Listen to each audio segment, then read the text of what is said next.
नमस्कार, मैं हूं अर्जिता मिश्रा और सी न्यूज पर वक्त हो चुका है न्यूज आवर का। खबर मध्य प्रदेश के उमरिया से है, जहां विद्युत सबस्टेशन को जल्द स्थापित किए जाने को लेकर युवा कांग्रेस ने कोरोना गाइडलाइन की धज्जियां उड़ाते हुए रैली निकाली है। तो भाजपा नेता ने बिजली विभाग के ठेकेदार और कांग्रेस नेता पर श्रेय लेने का भी आरोप लगाया है। क्या है पूरा मामला, आइए जानते हैं विस्तार से। पूरे प्रदेश में तेजी से बढ़ रहे कोरोना संक्रमण के मामले को लेकर प्रदेश के मुखिया चिंतित हैं और कोरोना से निपटने के लिए जहां राज्य की सीमा सील कर दी गई है, तो वहीं लोगों से भीड़ भाड़ में न जाने और घर में रहने की अपील की जा रही है। लेकिन आज उमरिया में कांग्रेस के कार्यक्रम में सरकार की अपील और प्रशासन द्वारा कोविड-19 को लेकर जारी निर्देशों की जमकर धज्जियां उड़ाई गई। दरअसल उमरिया जिले के मानपुर में 220 केवी का विद्युत केंद्र स्थापित करने की मांग करते हुए युवा कांग्रेस ने रैली निकाली और जल्द ही 220 केवी का विद्युत केंद्र स्थापित करने की मांग करते हुए आमरण अनशन की चेतावनी दी।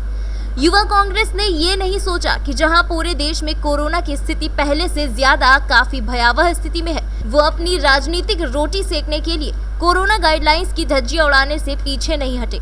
वहीं इस पूरे आंदोलन को लेकर भाजपा नेता हरीश विश्वकर्मा ने कहा कि हमारी सरकार क्षेत्र में बिजली की बेहतर व्यवस्था के लिए लगातार काम कर रही है।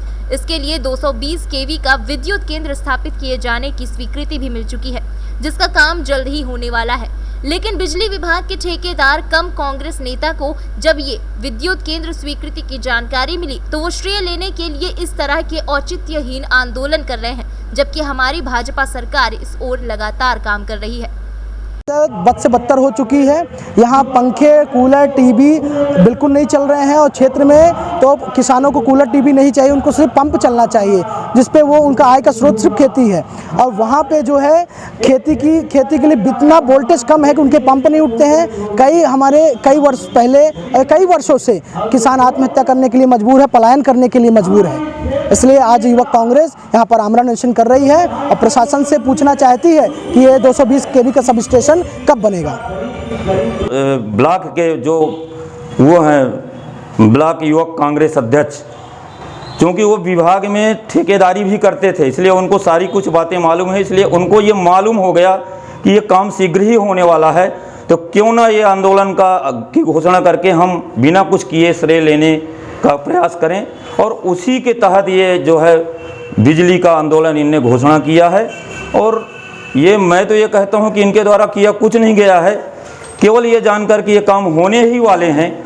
सरकार के द्वारा सारी औपचारिकताएं पूरी कर ली गई हैं और जैसे ही ये शुरू होगा उसी समय इनने डेट की घोषणा की और वो आंदोलन करने वाले हैं, ताकि आम जनमानस में ये संदेश जाए कि कांग्रेस के लोगों ने आंदोलन किया, तब ये जो है बिजली की समस्या 220/33 केवीए का उपकेंद्र बनने की वो काम शुरू हुआ।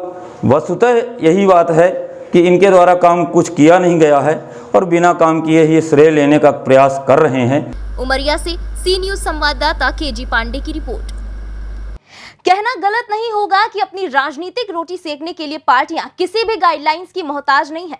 जिस जनता से इन्हें वोट चाहिए, सहानुभूति चाहिए, उसी जनता की सुरक्षा और सेहत में इतनी बड़ी सेंध वाकई सोचने पर मजबूर कर देती है। अब क्या इन युवा कांग्रेस के सदस्यों पर शासन प्रशासन द्वारा कोई कार्यवाही होती है या इन्हें भी बख्श दिया जाएगा, ये तो आने वाला वक्त ही बताएगा। फिलहाल इस खबर में बस इतना ही। देश दुनिया की बाकी खबरों के लिए देखते रहिए सी न्यूज भारत।